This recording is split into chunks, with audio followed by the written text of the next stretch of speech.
Hello, everyone. Welcome to the Newsbrowse News broadcast. According to a report by the Asahi Shimbun, a devastating fire broke out at a shoe factory in Xinjiang City, Fujian province in southern China, around noon on July 9. The disaster resulted in 28 fatalities. State media broadcasted footage showing individuals trapped by thick black smoke on the burning building, desperately crying out for rescue.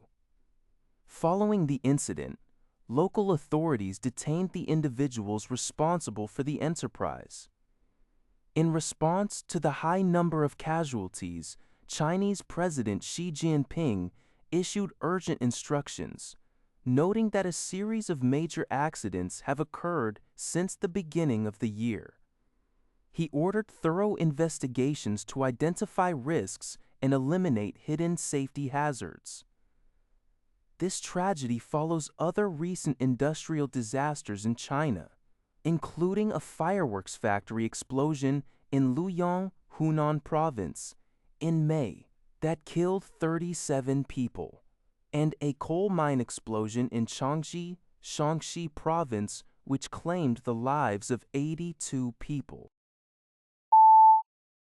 According to NTD News, New Zealand announced on July 9th that it is considering joining a new defense pact established between Australia and Fiji, following a recent Chinese ballistic missile test in the Pacific region. Australia and Fiji officially signed the major defense treaty known as the Ocean of Peace Alliance earlier in the week. This bilateral agreement commits both countries to render mutual assistance in the event of an attack, as Australia actively seeks to counter China's expanding influence in the Pacific. However, just hours after the treaty was signed, reports emerged that a People's Liberation Army Navy submarine had test-fired a nuclear-capable, long-range intercontinental ballistic missile. The missile, carrying a dummy warhead, traveled nearly 4,000 miles across the Pacific Ocean. In response to this high-profile military demonstration by Beijing, New Zealand is now looking to strengthen its security posture by exploring membership in the newly formed alliance to bolster regional defense and stability.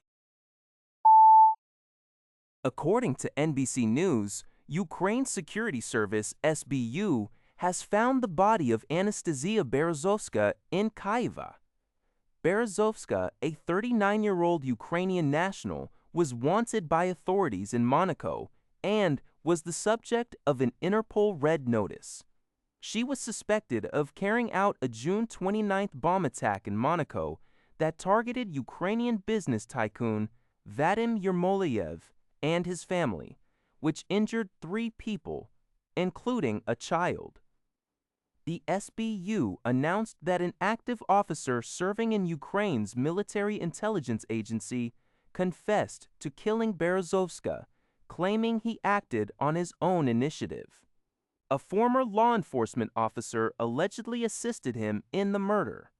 SBU investigators focused on the 2 suspects after discovering they had repeatedly transferred money and cryptocurrency to Berezovska. A search of the former officer's home revealed a basement resembling a torture chamber. Berezovska's body was eventually recovered with gunshot wounds to the head.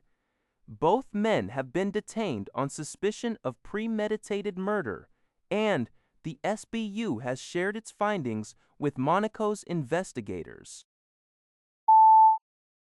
According to CBS News, a federal judge in Brooklyn has ordered Indian billionaire Gautam Adani to state under oath whether there was any quid pro quo behind the Justice Department's decision to dismiss criminal foreign bribery and securities fraud charges against him.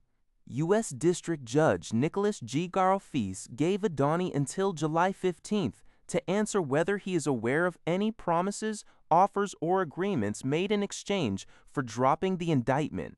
The case originally involved an alleged $250 million bribery scheme to secure solar energy contracts in India. The Justice Department's sudden reversal has sparked concerns, especially after 2 career prosecutors withdrew from the case, leaving politically appointed officials as the sole signatories on the motion to dismiss. reports surfaced that Adani's lawyers had disputed the evidence and noted that Adani would be willing to invest $10 billion in the American economy if charges were dropped.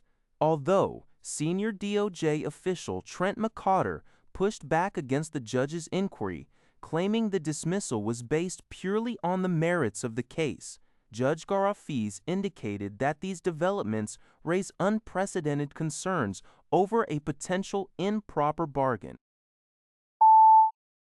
According to a report by Liberty Times, the Ebola outbreak in the Democratic Republic of the Congo, DRC, is worsening rapidly.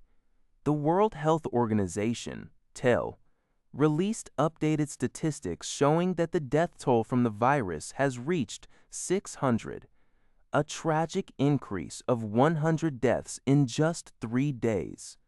Since the outbreak was officially declared in mid-May, the country has recorded 1,759 confirmed cases, representing a mortality rate of approximately 34%. Meanwhile, 285 patients have successfully recovered, and another 304 suspected cases are currently under active investigation.